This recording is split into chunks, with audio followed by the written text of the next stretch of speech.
Yo, what's up YouTube, it's Sultan, and today I'm going to be doing a high round strategy guide on the map TERMINUS. So to get straight into it, this is the loadout I recommend that you use. I'd recommend using the GS45 pistol with suppressor, extended mag 2, akimbo, steady aim laser and rapid fire. For the field upgrade, I recommend starting off with energy mine. This will be useful in the early round strategy, and then I would switch to ether shroud later in your game via the pause menu.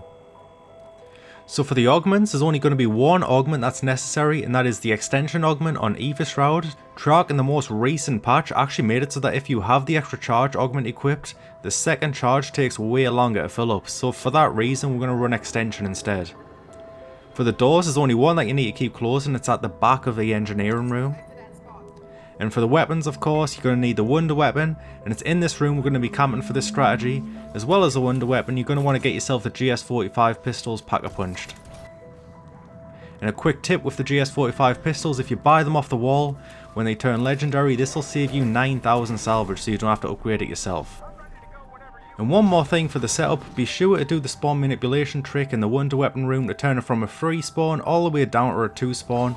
All you have to do this is save and quit inside the wonder weapon room, and then when you load back in, the zombies will only spawn from the left hole in the wall and the right window. Swiftly moving on to the early round strategy, so there's two ways in which you can go about this. The first way you're seeing right now is you can just spawn trap all the zombies.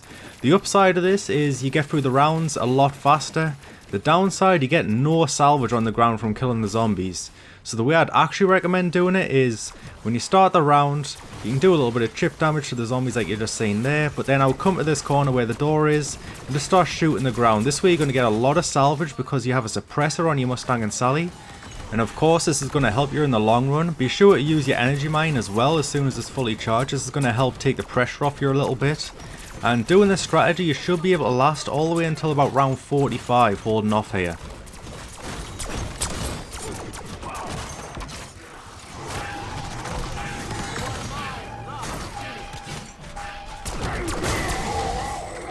So at the end of the round, I'd recommend going over to the engineering room and looking at this far side wall. This will respawn all the manglers closer towards you, and it's just going to be a lot easier to take them out this way. If you do need ammo mid-round, try to position yourself in front of the door. That way when you run out, you can just back up, head to the jug room, buy ammo, and then head back to the wonder weapon room. You shouldn't really need to do this though if you just buy ammo before every round. And if you do get a boss come inside the room mid-round, just pull out a kill streak and take him out. Nothing fancy here.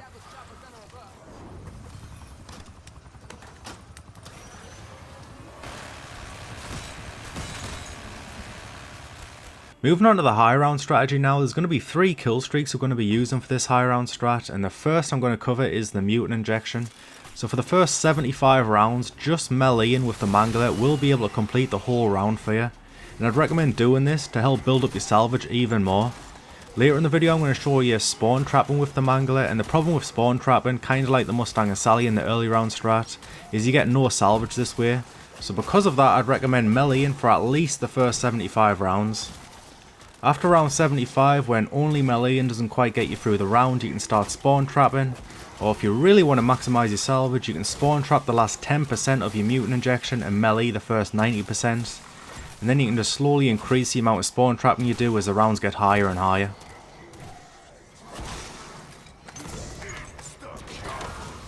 Alright, so now I'm going to show you the spawn trapping method of the mutant injection. So to do this, all you have to do is go over to the hole in the wall on the left side and melee with your Mangler suit. This will kill all the zombies crawling out of the hole, and then as soon as you finish your melee attack, just shoot the cannon and repeat this process. Melee, shoot the cannon, melee, shoot the cannon, and you're just going to annihilate the spawns this way. Doing this will make it so that one mutant injection completes a whole round by itself up until round 130. At that point, you'll have to start doing something a little bit extra in order for one mutant injection to do the whole round.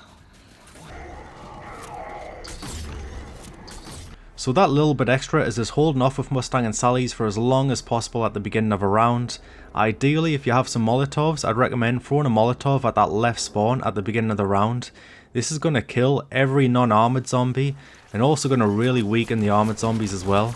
Once you've done that, just start spamming your Sallys at this right side window, to the point where you're about to reload, and then turn around because the armoured zombies are about to catch up to you. From that point, just hold off for as long as possible. I popped my mutant a little bit early there, I could have shot a few more shots. But at this point I've already killed a lot of zombies to the point where this one mutant injection will get me through the entire round. So now doing it like this will make it so that one mutant injection gets us through the entire round all the way until round 145.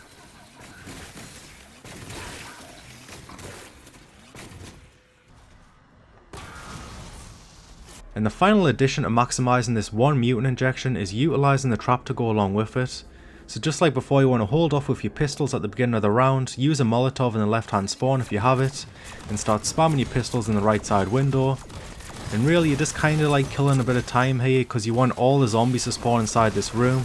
This will make it a lot easier to wipe out the whole horde with the trap.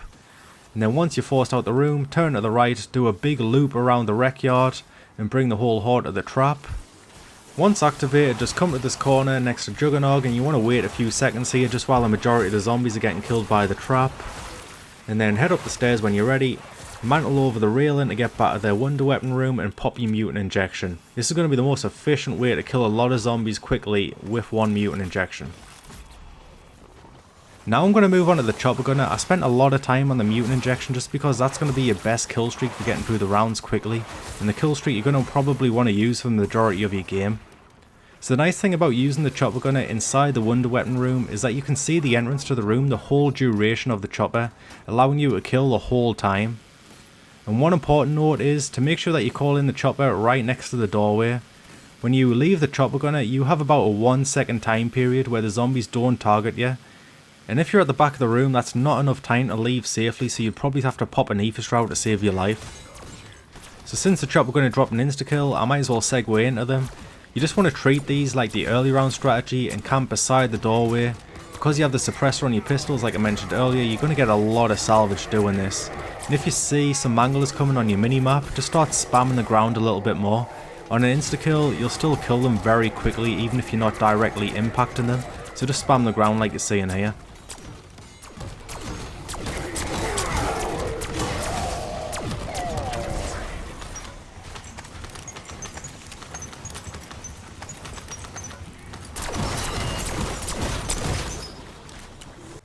The final kill streak that you're going to be using for the high round strategy is going to be the RCXD. Now the positioning that you call this in is going to be very important, and I'll show you why a little bit later. But you want to be on this specific corner of the stack of crates, and I like to use my left foot as a point of reference to know the exact spot to stand in, so try to mirror that in your game. After you have your footing correct, you want to look towards a smaller green crate at the opposite end and line up your center dot to the middle left of the crate. Then when you call in your RC car, I found the safest spot to park your car is on top of the green tarp on the left side. Now if you decide to call this in just anywhere on the crate, it might work some of the time, but there's this one armoured zombie that if he gets the right path in, he will destroy your RC car every time, like you're going to see here. But if you positioned yourself correctly, you should be able to block him long enough for the RC car to take him out. Now I'm going to show you the strategy that revolves around the RC car, and if done correctly this will operate at a salvage surplus, meaning it's possible to achieve around 999 with this strategy. So to prove this, I believe my current salvage, although we can't see it right now, is at 52,600. And it's also worth mentioning that it seems like some kill streaks don't fill up your specialist meter, but the RC car does, and it will actually take your Aether Shroud from 0 charge all the way to 100. Therefore you can loop this strategy over and over. Now my RC car is about to expire any second now, so once it has, I'm going to try and run a big loop in the rec yard to take out a full horde with the trap. And just like before, once I turn the trap on, I'm going to sit by the Juggernog machine. If I run straight at the crafting bench to craft an RC car immediately, the zombies, although they're just in the rec yard, they're actually going to despawn straight away, so make sure to wait a couple seconds next to that Juggernog machine. And then craft an RC car, and this is where we're going to be making use of the extension augment on Aether Shroud by picking up all the salvage dropped by the trap, all the salvage dropped around the crates, and I'll still have enough time to find my correct positioning and call in the RC car again. As you can see as well, I have 53,000 salvage, so not only did I make back my salvage for the RC car, I actually made extra salvage too. And finally, just before I end the video, I'm going to give you a few tips. The first being, make sure to take advantage of the armory. You can do this once per round, and if you have a gold key, there's a pretty good chance you're going to walk away with a chopper gunner or a mutant injection. The next one, if you spawn trapping with the mutant injection and a Mangler blocks you from shooting the cannon at the window, you can do a jump cannon shot to kill the window spawn, and then when you melee in the spawn behind you, you can use that damage to kill the Mangler. And the last one, most of you probably know this by now, but if you do the spawn manipulation trick, then on the parasite round, the parasite will only spawn on this window on the right hand side of the room, making the rounds go by pretty quickly. And that's going to be it from me, so if this video helped you out, be sure to leave a like. If you're new, subscribe, and I'll catch you in the next one.